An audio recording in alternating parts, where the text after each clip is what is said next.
Hello, Math 133 students. I've received a request for help with this question, which is in section 4.2.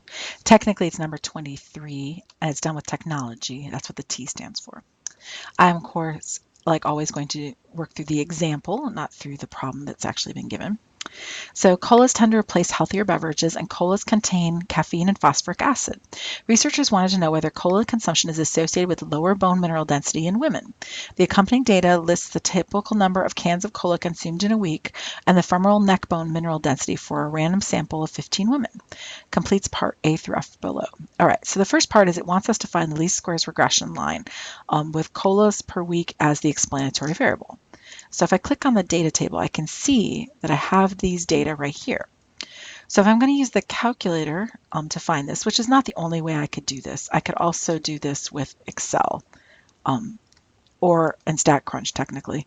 So I can also open it in Excel. I'm actually going to do both. I'll show you how to do each of these.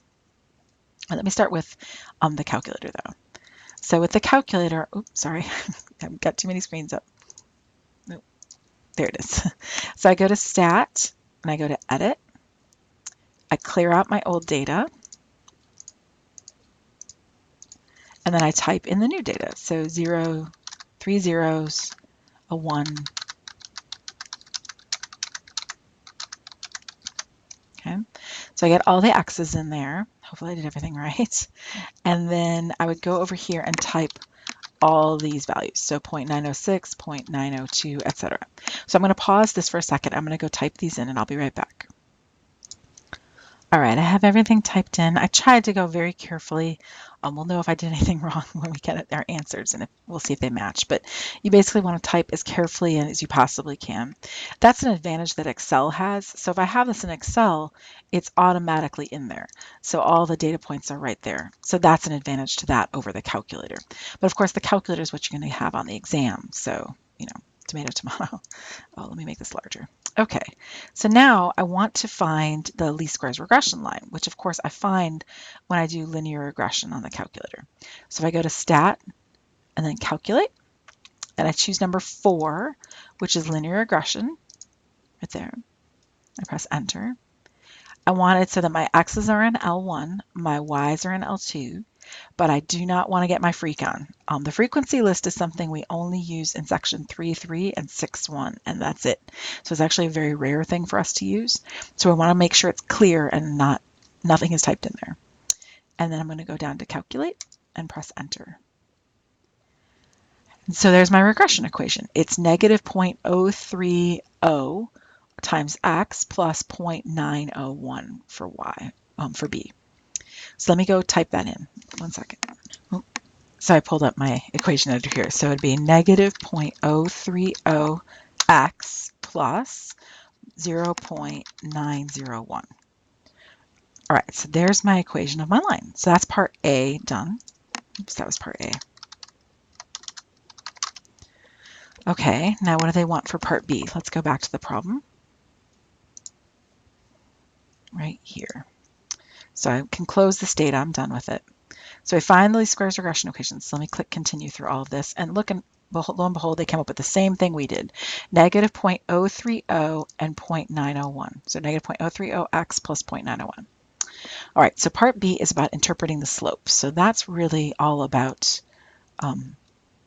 words. It's not really about the problem itself. So let me write this down. So we want to interpret slope. So let me just remind you really quickly that the slope is the negative 0.030. So let me write this down. So slope is negative 0.030, and that's really negative 0.030 over 1. Now I like to write it that way because if I write it that way, it helps me remember. Because remember, this part up here is your change in Y, which was bone mineral density. Actually, we usually write change to write it quickly. We'll use a little triangle, which means change. I just have to find where it is. Here it is. Change in Y over change in X. And that was bone mineral density on the top and colas on the bottom, and bone mineral density on the top. All right, why am I doing it that way? Because this is rise and this is run, right? So why am I doing it? Well, because it helps me remember what I'm doing. When X goes up by 1, which is my colas, so when my colas per week, I think this was per week, I gotta double check. Colas per week goes up by 1. Yep, colas consumed per week. So let me write that in. Colas per week goes up by 1, then my bone mineral density will go down by 0.03. All right, so let me explain that and write it all out. So if a woman increases her colas per week consumption, or her increases her cola consumption by 1 cola per week, we expect her bone density to decrease by 0.03. I think it's grams per, actually, 0.03 grams per centimeter squared, if I'm not mistaken. Here, let me write that out in my math type 1 second. There, so you can see it. All right, so this is the X part. If the X goes up by 1, right, so if cola consumption goes up by 1 cola per week, we expect her bone density to decrease by about 0.03 grams per centimeter squared on average. There you go. And we have to say the on average part because we don't know it's like for sure going to be like this. We're seeing a trend, and so we're trying to explain that trend we see. That's how to interpret the slope.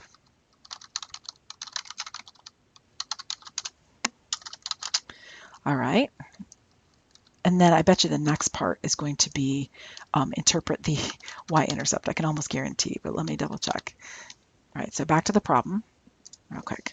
So let me click continue. See, notice they're showing change in y over change in x. So they explained it how I said it, right? Oh, it's grams per centimeters cubed. Oops, sorry about that. Grams per centimeters cubed. All right, yep, sure enough, interpret the y-intercept. So let me go back. First of all, this was gram per centimeters cubed, which makes sense. It's bone density. All right, so now we want to interpret the y-intercept. Well, let me start with what the y-intercept is, and then we can go from there. So the y-intercept is a point. It's always y-intercept. It's always 0, comma something, always, because the y-intercept is where it touches the y-axis, which means its x value is 0. So for us, it's 0, comma, and then we have to look at the equation of the line, and it's the part that doesn't have the x with it. The part with the x is the slope, and the part that's sitting by itself, it's called constant in mathematics, is 0.901. All right, so there's the y-intercept. Now, how does that help us? Well, we remember that the 0 part is the x, and this part is the y. So it helps us remember how to do this. So it's x equals 0. Well, here, let me just say x, comma, y. In other words, it's colas, comma, bone density. Right? That's how this is working. So we can use that relationship and say how to interpret that y-intercept down here. So to interpret the y-intercept, if a woman drinks 0 colas per week, right, because that's what the 0 is, we expect her bone density to be about 0.901 grams. Oh, I'm gonna have to do that thing again. It's grams per centimeters cubed.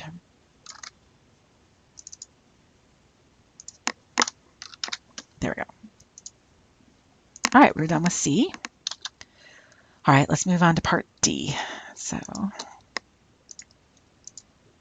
sure enough, I was right about C.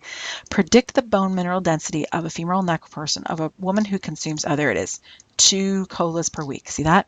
So that's math teacher speak. We're giving you an X value. We're giving you X equals 2. So for part D, you're basically told X equals 2, right, colas per week. And then Y equals question mark. Oops, sorry, wrong symbol. Okay, well, we can do this because all we're going to do is take our equation that we have, and then where there was an x, we're going to put the number 2. And you can make your calculator do that, right? So you'll say, hey, calculator. Now remember that little negative sign in the front, that's the negative button. So I'm going to say negative 0.03 times 2 plus 0.901, enter. And I get 0.841.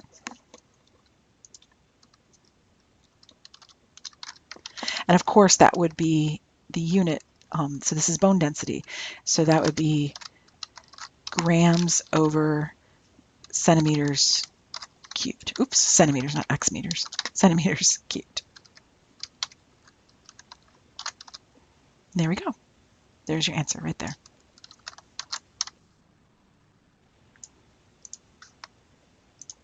Lovely. Okay, so now what? Let's go back. So we did this one, okay? Oh, 0.841, see, we were right. Okay, now what? Oh, the researchers found a woman who consumed 2 colas per week had a bone mineral density of 0.826. If this woman's bone density above or below average, all women who consume 2 colas per week. Okay. So the average was what we found. We found 0.841. That's the average that you're finding. And so this person is below that average, right? Because 0.826 is below. So it's sort of asking about residuals, but it actually never actually had us find the residual. So suppose y was equal to 0.826. Oh, here, let me write this. So y was equal to 0.826 grams per centimeter squared or cubed for this woman, for the woman who drinks cola, 2 colas per week. Okay. Well, that means she is below average because the average is the equation of the regression line. I mean, sort of how you can think of it. So it's averaging out all the points, and so therefore, on average, she should have 0.841, and she doesn't. Right? So on average, her bone mineral density should be 0.841, but she's only 0.826. 826, sorry, 826. So she is below average. All right, let me double check that I did that right.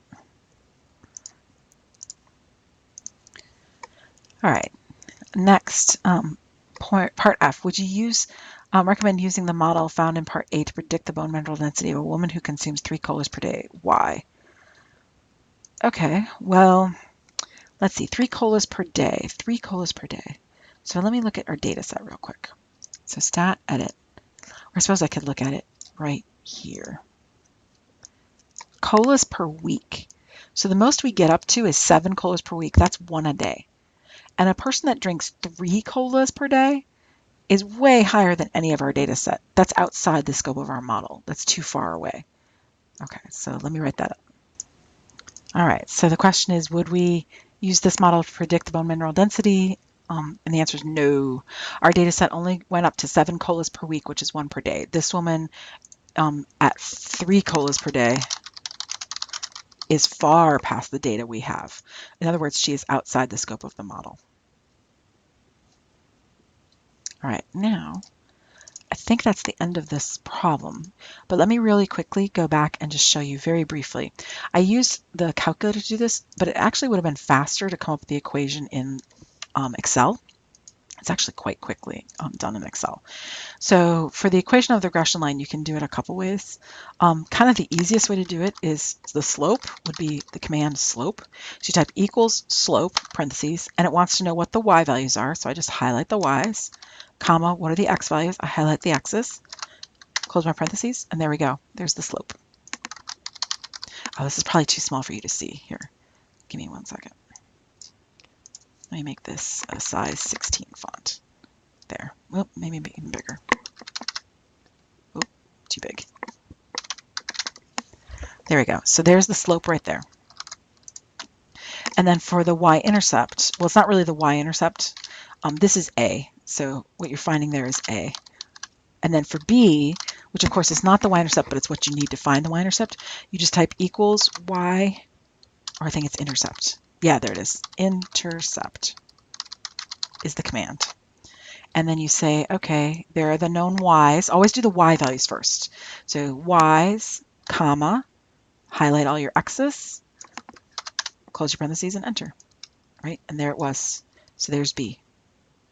So then the y-intercept would be 0, comma B. Done. Let me just make that wider so you can see.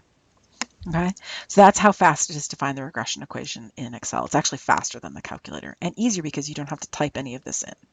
So if you have Excel, you might want to use it, at least for this particular MyStatLab question.